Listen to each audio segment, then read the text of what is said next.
Hey everyone, this is Barb, aka Iggy, and today I'm going to show you how to paint a feather in Photoshop. I had somebody over the past week request that I do a tutorial on feather painting and painting wings in Photoshop because they saw a really old image of mine and they wanted to know how to paint the wings. Say hello, Tabitha. Are you saying hi? My cat. Anyway. So I figured I'd go ahead and do a tutorial based on them, but I'm doing them in two parts. This is the first one, and this one's going to be about painting feathers. The second one will be devoted to painting wings. As you can see, I'm already in Photoshop. I'm using Photoshop CS6. You can adapt this to any version of Photoshop you want. It would work in proverbially anything. Any version anyway. And you can also adapt this to other software suites such as PaintShop Pro. Obviously, I can't cover PaintShop as Photoshop is my software of choice and it's the one that I learned how to paint in, so I will leave that to your expertise. The one thing that I will recommend that you have is a Wacom tablet, because if you've watched my hair painting tutorials, much like them, you're going to be painting wispy strands in this, and you need shape dynamics to be enabled. In order to enable shape dynamics, you have to have a Wacom tablet. Otherwise, it just doesn't work. Okay, so to start off, I'm going to get rid of this little doodad in my right-hand lower corner because all it does is measure the noise. The noise being my mouse. And as you can see, I've already opened a file. If you don't know how to do that and you're just starting out, you just go to File, New, and you can see here that I've chosen a really rather large file size. And this is because I paint everything pretty big so that it can be adapted pretty much to anything and scaled down if need be. But if you paint the feather in this scale, you can pretty much put the feather in anything that's smaller because, of course, feathers are not going to be this big in an image. And what I'm going to do first is I'm going to go to here to Layer, New, and then New Layer, and I'm going to add a layer. Now the first layer that I'm going to paint is devoted to the quill. Every feather has a quill. This feather will be no different. The first thing that I'm going to do is I'm going to go ahead and try to paint a straight line, but because I'm me, it won't happen. You can try yourself and hopefully you have better success than I do. I can't paint straight anything. And I guess that's pretty good. And then I'm going to select this tool right here. This is the smudge tool. And if you kept on with any of my tutorials, you know I'm a smudge tool fiend. Actually paint a lot of my stuff with the smudge tool. I'm going to go ahead and lower the strength to about 56, and I'm going to take the tips of these and just kind of pull them. This is going to give the ends a tapered like point, because quills are actually pointy. They're pointy on both sides, and this is the reason why you can take one and stab yourself with it. Don't ask me how I know that. But anyway, once I've painted a good quill, I'm going to go to blending options as I've done right here. Just right click, blending options, and I'm going to go ahead and add a bevel and emboss. What this is going to do is it's going to give it 3 dimensions, because it adds a shadow and a highlight to it so that it looks like it's actually rounded as opposed to flat. You can't really see it right this second because I have a black background. You can kind of see that it's changing. I'll turn the background off so that you can see it a little bit better, but now you can see that this is no longer a flat line, but it's a very rounded one. And actually, I think I'm going to tone that down just a tad, like so. And this also has a highlight to it. I mean, it's very hard to see, but what it'll do is it gives it a highlight and a shadow as if the light was hitting it from one side or another. And you can actually control which side it hits. by using this angle here. But that doesn't really matter for the tutorial. I just wanted to show you guys just so that you knew about it. Okay, so now I have my quill. It's probably a little bit too fat. I probably should have gone thinner, just to tell you, but I'm not going to go, and bother doing it over again because, you can always make yours thinner, and I'm only doing this for the tutorial's sake. So now I have a quill. I'm going to go ahead and I'm going to add another layer. And this is what we're going to paint the hairs on. I don't know if hair is actually the technical term that you would use for feathers, the little strandy strands.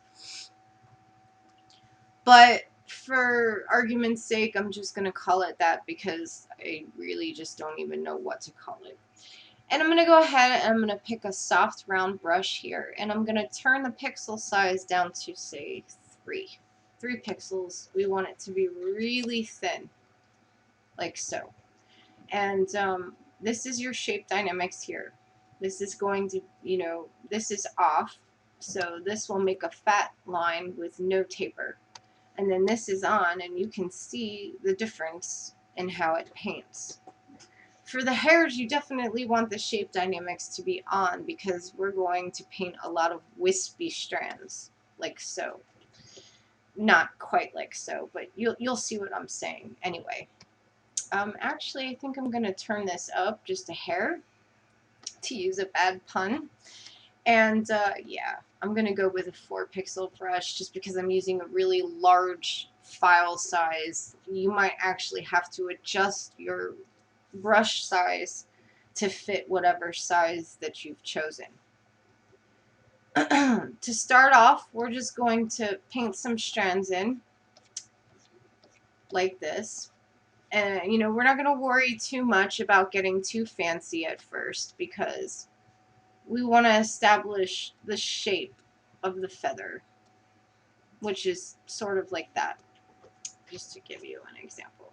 But we're going to do this in fur, hairy form. Yeah, whatever this is called. And we're going to make sure that we start off like at the bottom. We want this end to be pretty sizable. We want it to, stick out pretty far and be pretty wide. And then we're going to slowly go up the shaft of the quill, and we're going to slowly taper that off, just to kind of give you a heads up of, where we're headed with this. And don't worry if it's not, perfectly covered and it's too sparse, because you're going to go back and you're going to add wispies and fill it in a little bit better. So right now we're just trying to establish where we're going, the path we're taking, so to speak.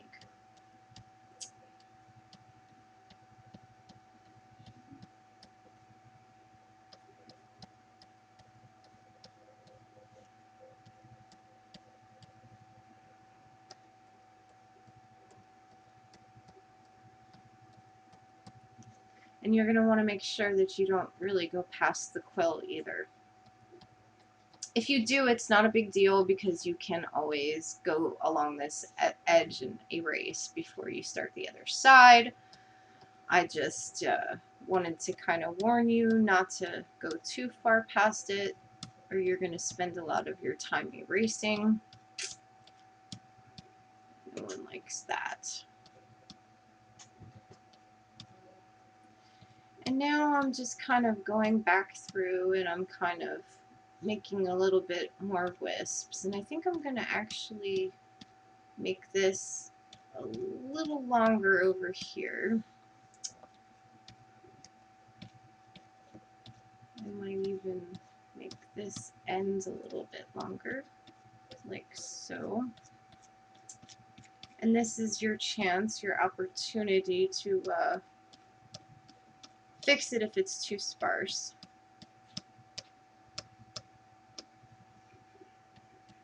Like in here, it looks like it's just a little bit too thinned out. And like I said,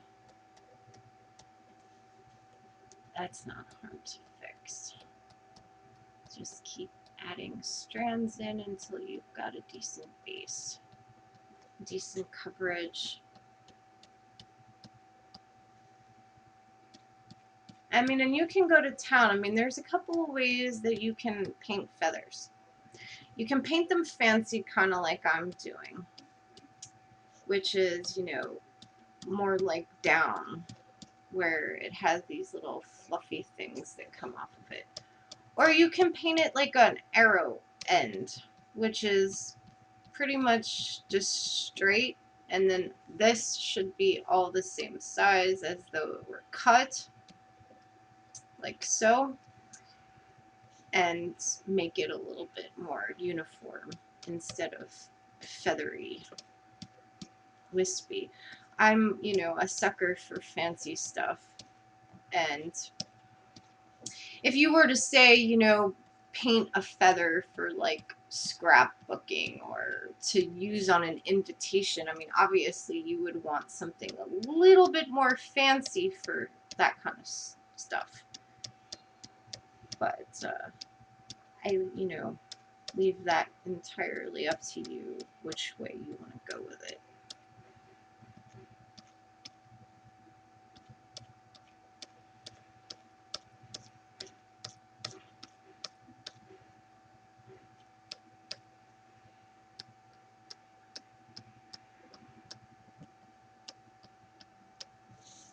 Okay, so I've got the basis of the first layer down.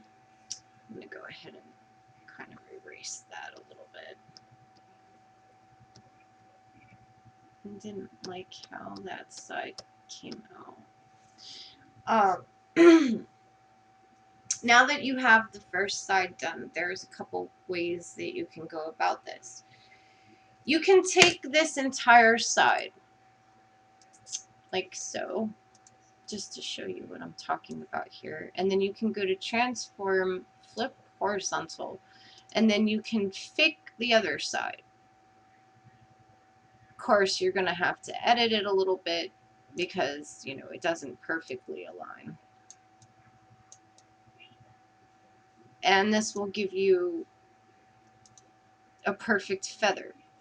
The problem with this is that there's also perfect symmetry, and this is the reason why I'm not going to actually go ahead and do this, because either you're going to have to break some of the symmetry by erasing or adding in more and so forth, because, you know, nothing in nature is perfectly symmetrical. And as a content provider, that sort of thing like really bugs me. So I'm not going to do this, but if you choose to, like, you know, use it as a shortcut kind of thing, you can always do that. I just wanted to kind of show you guys so that you know. But what I'm going to do is I'm going to go ahead and I'm going to entirely paint the other side instead, because this will actually break up the symmetry and make it look like it's more natural. And you will notice that if you've decided to do this side with me, when you first start painting on the other side after you've gotten used to this side, you're going to notice that it's a little uncomfortable and it's a little bit of a pain, and it may not come out quite as well as this side at first. You just have to kind of get used to painting on this side instead.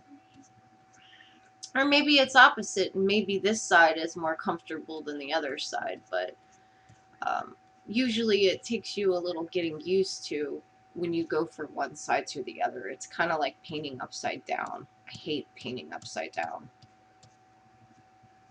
It drives me crazy.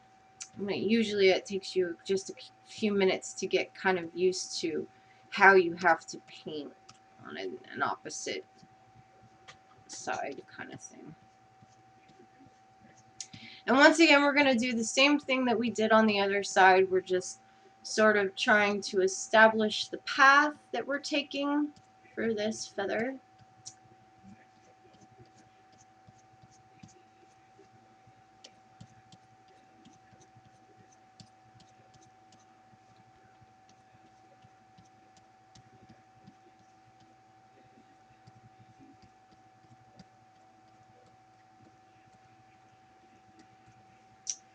And you can see that it's a little sparse again, so you're going to go ahead and fill that stuff in. No worries. Kuna Matata and all that happy noise. And you can add in your wispies and so forth.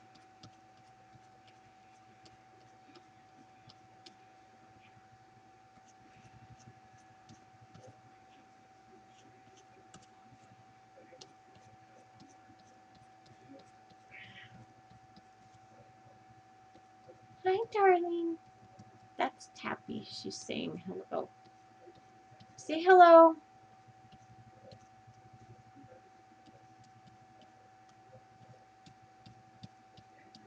Yeah, mommy's princess.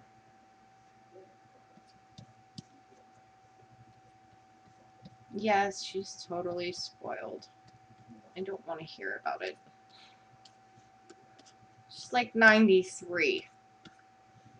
She has the right, or she's earned the right to be a little bit spoiled. Oops. You're just gonna keep adding to your feather here until you get something that you're happy with. For the sake of not being too anal retentive and picky, I'm gonna try not to go any further with this just because we'll be here for hours and I'll be sitting here diddling with this. So I think that that's a pretty decent start though. I mean, you may want to, like, you know, go a different route with it. You might want to add more to it. Maybe, you know, some strands coming up like so.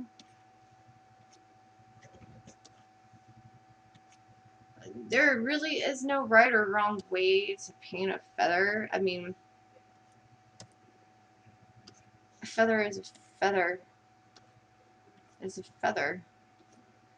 So you can, like, you know, add some more wispy strands kind of going upward like this, like I'm doing here, if you so choose. It's entirely up to you. You are the artist and you are in control. Okay, so that's pretty good. Oops. What I'm going to do now is I'm going to go ahead and I'm going to take this layer and I'm going to darken it. And I'm going to use Legacy to do this. And I just want to take it down to a little bit of a darker gray. This is because if you've seen my hair painting tutorials, you know that I like to add dodge, like highlights in, and I'm going to use the dodge tool to do this, which is right here, dodge. So what I'm going to do is I'm going to make sure I have shape dynamics off. This is on, this is off, and turn my exposure down a little bit so that it's not too all at once. And I'm just going to dab in some highlights here. Kind of give it a shiny look to it. And the greatest thing about learning how to paint feathers for this tutorial is that you can apply this to hair painting as well. And if you're a content developer and you make things that have feathers or things that have hair, this will also help you texture that stuff. So it's, you know, a good thing to have under your belt. It's actually one of the reasons why I wanted to learn how to paint, because I wanted to paint a lot of the elements that I use in my content development. So, like, whether it's tattoos or hair or whatever, a lot of it is actually painted by hand. I think that's pretty good. Okay, and so then what I'm going to do is I'm going to go to blur and Gaussian blur, and I'm going to go ahead and blur this out. And then I'm going to go to fade Gaussian blur, and then I'm going to set the mode to screen. What this is going to do is it gives it a little bit of a shiny, glowy look. And I'm sure if you've seen my hair painting tutorials, you already know this trick because I use it on my hair too. It just, you know, kind of makes it a little bit more, you know, finished or you know, kind of glowery or, you know, fancy looking, whatever. Okay, so one more thing. I wanted to show you guys how to add color, because if you followed me and you've painted it in grayscale, you don't know how to do that. So what I'm going to do is I'm going to go ahead and go to my blending options on my feather layer, the furry hair thing, and I'm going to choose color overlay. And we don't want to leave this on normal though, we want to put it on multiply so that it actually pulls in the highlights that we just painted in. And we're going to go ahead and we're going to change this feather to, like, let's say brown. Brown looks good. And we're going to change the quill to the same color. So all we're going to do is just like grab a color from here. Maybe we make it a little bit darker if we wanted to. Like so. Actually, I think I'm going to maybe turn down the highlight too, because I don't want the quill to be that prominent. I think that's probably good right there. And another thing that you can do is you can actually decorate the feather. There's different ways that you can go about doing that. You can put spots, you can put stripes and so forth. I'm just going to show you real quick. This is actually how I did the feathers in Prisoner of War and Vermilion Dawn and so forth. I like to put little spots on them, or like whatever.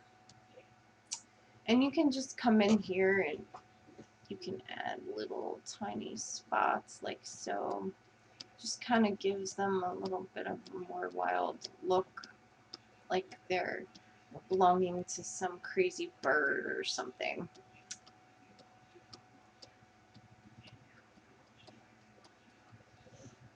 And you can obviously also change the color if you want,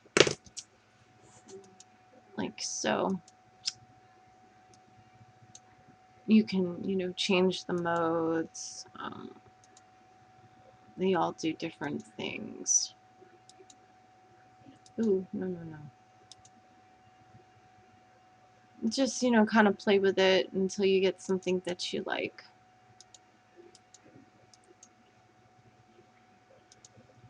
Actually, this is probably too conglomerated over here. But, you know, just to kind of give you an idea of how you can design it and make it look like it's a little bit more wild. Actually, I'm not really crazy about that yellow. I think it needs to be faded. But you get the general idea.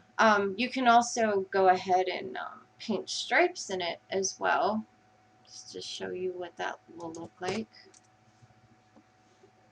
I'm not going to go crazy, but heavy erase.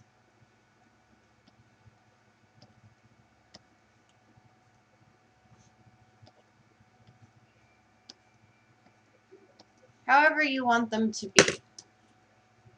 And you can actually mess with the blending modes to see if you can get something like, you know, you can get an opposite color. Or you can make them look like they have paint on them. If you're going to do that, though, you would probably want to use like a speckly brush so that it looks like it's actually painted. Let me show you what I mean by that.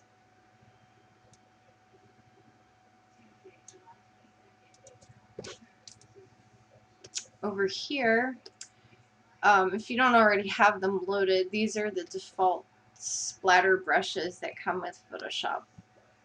You can load them in going here, load brushes, and then your default one should be in here somewhere.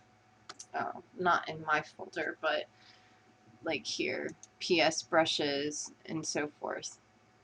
But yeah, so what you want to do is pick a good speckle brush that looks kind of,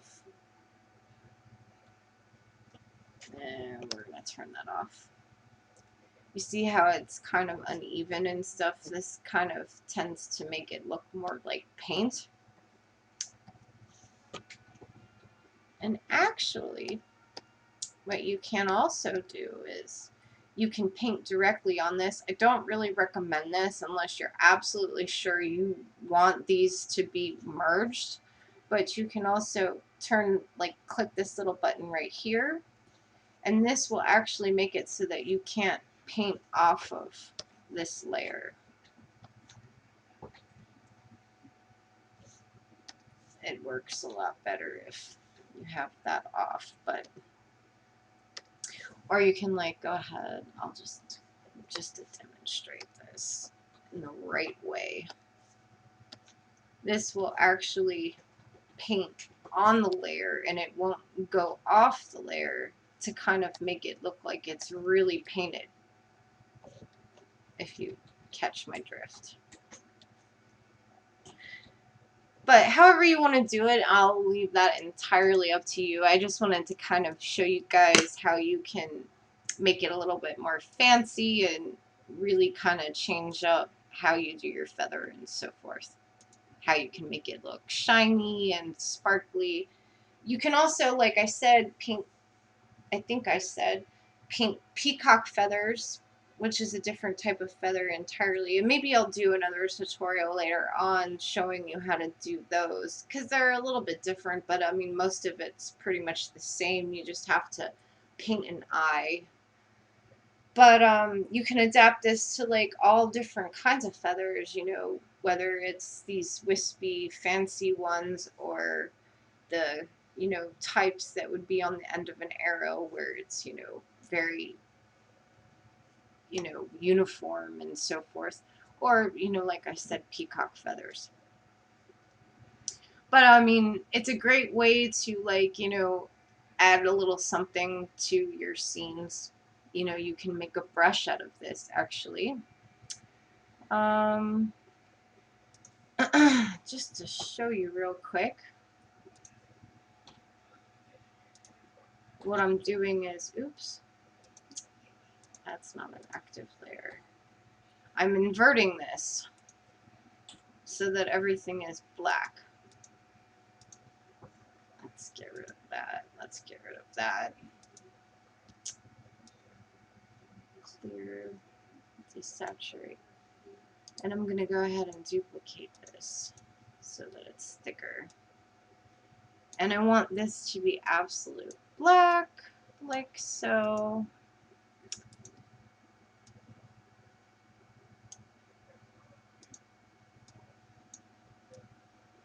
What I'm going to show you is, what you do here is you define a brush,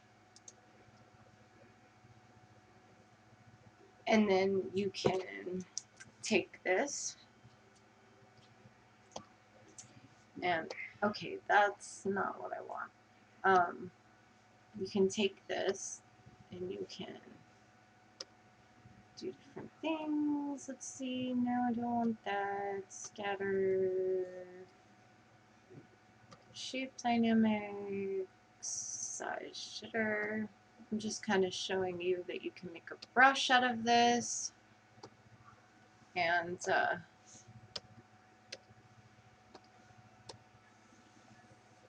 oops, hello.